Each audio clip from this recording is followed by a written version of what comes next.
بسم اللہ الرحمن الرحیم الحمد للہ رب العالمین والعاقبۃ للمتقین والصلاة والسلام علی رسولہ الکریم عن علی رضی اللہ عنہ قال رسول اللہ صلی اللہ علیہ وسلم من ملک زادا وراحلة تبلغه إلى بیت اللہ ولم یحج فلا علیہ ان یموت یہودیا او نصرانیا وذلك ان اللہ تبارک وتعالی یقول وَلِلَّهِ عَلَى النَّاسِ حِجُّ الْبَيْتِ مَنِ اسْتَطَاعَ إِلَيْهِ سَبِيلًا۔ حضرت علی رضی اللہ عنہ سے روایت ہے کہ رسول اللہ صلی اللہ علیہ وسلم نے فرمایا، جس شخص کے پاس حج کا ضروری سامان ہو اور اس کو سواری میسر ہو جو بیت اللہ تک اس کو پہنچا دے اور پھر بھی وہ حج نہ کرے تو کوئی فرق نہیں کہ وہ یہودی ہو کر مرے یا نصرانی ہو کر، اور یہ اس لیے کہ اللہ تعالیٰ کا ارشاد ہے کہ اللہ کے لیے بیت اللہ کا حج فرض ہے ان لوگوں پر جو اس تک جانے کی استطاعت رکھتا ہے۔ سامعین کرام، اس حدیث میں استطاعت ہونے کے باوجود حج نہ کرنے کی سخت وعید بیان کی گئی ہے۔ حج ارکان اسلام میں سے ایک انتہائی اہم رکن ہے اور یہ صاحب حیثیت اور صاحب استطاعت افراد پر اس کو فرض کیا گیا ہے۔ اگر کوئی شخص اس کو ادا نہیں کرتا تو گویا وہ اسلام کے ایک اہم رکن کا انکار کر رہا ہے۔ اس طرح ایسے شخص کا اسلام مکمل نہیں ہے۔ اسی لیے رسول اللہ صلی اللہ علیہ وسلم نے کہا کہ تو کوئی فرق نہیں پڑتا کہ چاہے وہ یہودی ہو کر مرے یا نصرانی ہو کر مرے،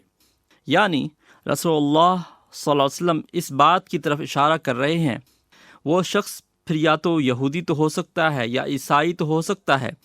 لیکن وہ مسلمان نہیں ہو سکتا، مسلمان کہلانے کا دعوے دار نہیں ہو سکتا۔ بصورت الفاظ دیگر یعنی مسلمان کے لیے ضروری ہے کہ وہ پانچوں ارکان اسلام کو ادا کرے اگر وہ اس کے اوپر لاگو ہوتے ہیں۔ حج کی فرضیت ہر مسلمان پر لاگو نہیں ہوتی، بلکہ جو استطاعت رکھتے ہیں ان پر حج فرض کیا گیا ہے۔ استطاعت کے مفہوم کو سمجھنا ضروری ہے۔ سامعین کرام، استطاعت میں کئی چیزیں شامل ہیں جن سے معلوم ہوتا ہے کہ کون صاحب استطاعت ہے اور کون صاحب استطاعت نہیں ہے، یعنی کس کے اوپر حج فرض ہے اور کس کے اوپر فرض نہیں ہے۔ اس میں سب سے پہلی چیز کہ اس کے پاس مکہ تک کے جانے کے لیے سامان سفر ہو، یعنی وہاں تک جانے کا خرچہ ہو، وہاں رہنے کا بندوبست ہو، اور اتنی رقم موجود ہو کہ جتنا عرصہ وہ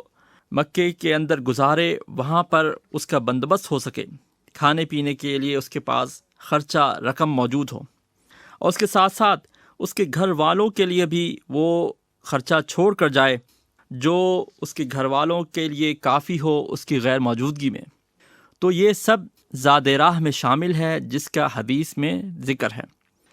دوسری چیز، سواری کا بندوبست ہونا ضروری ہے جو مکہ تک حاجی کو لے جائے اور پھر وہاں سے اس کو واپس لے کر آئے۔ موجودہ دور میں لوگ جو دور دراز سے سفر کر کے مکہ جاتے ہیں حج کے لیے، وہ عموماً جہاز کے ذریعے سے مکہ جاتے ہیں، تو اس طرح یہ ضروری ہوگا کہ حاجی کے پاس جہاز کے ٹکٹ کی رقم موجود ہو تاکہ وہ جہاز سے آنے جانے کا بندوبست کر سکے۔ نمبر 3، اسی طرح مالی استطاعت کے ساتھ ساتھ علماء انسان کی جسمانی استطاعت کی بھی شرط لگاتے ہیں، کیونکہ حج مالی اور بدنی عبادت کا مجموعہ ہے، یعنی اس میں انسان کا مال بھی خرچ ہوتا ہے اور جسمانی صلاحیتیں بھی صرف ہوتی ہیں۔ اس لیے حاجی کا صحت مند ہونا بھی ضروری ہے تاکہ وہ مناسک حج کو ادا کر سکے اور حج کے دوران اس کو کسی قسم کی کوئی پریشانی نہ ہو، صحت کے مسائل نہ ہو۔ اگر وہ صحت مند نہیں ہے تو ہو سکتا ہے کہ وہ حج کے دوران مناسک حج کو صحیح طرح ادا نہ کر سکے۔ اسی طرح ایک اور شرط جو صرف خواتین حجاج کے لیے ہے وہ محرم کی شرط ہے،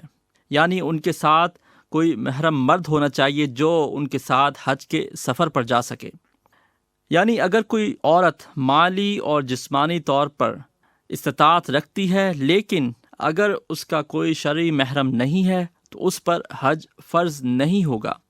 کیونکہ یہ شرط اس کے پاس موجود نہیں ہے، محرم موجود نہیں ہے، اس وجہ سے حج کی فرضیت اس کے اوپر سے ساقط ہو جائے گی۔ اسی طرح ان بیان کردہ باتوں سے ہر شخص اندازہ لگا سکتا ہے کہ وہ صاحب استطاعت ہے یا نہیں ہے۔ اگر صاحب استطاعت ہے تو وہ حج کے اس عظیم فریضے کو ادائیگی کے لیے کوشش کرنی چاہیے کہ ہر طریقے سے اس کے لیے بندوبست کرے اور جلد از جلد اس فرض کو ادا کر لے،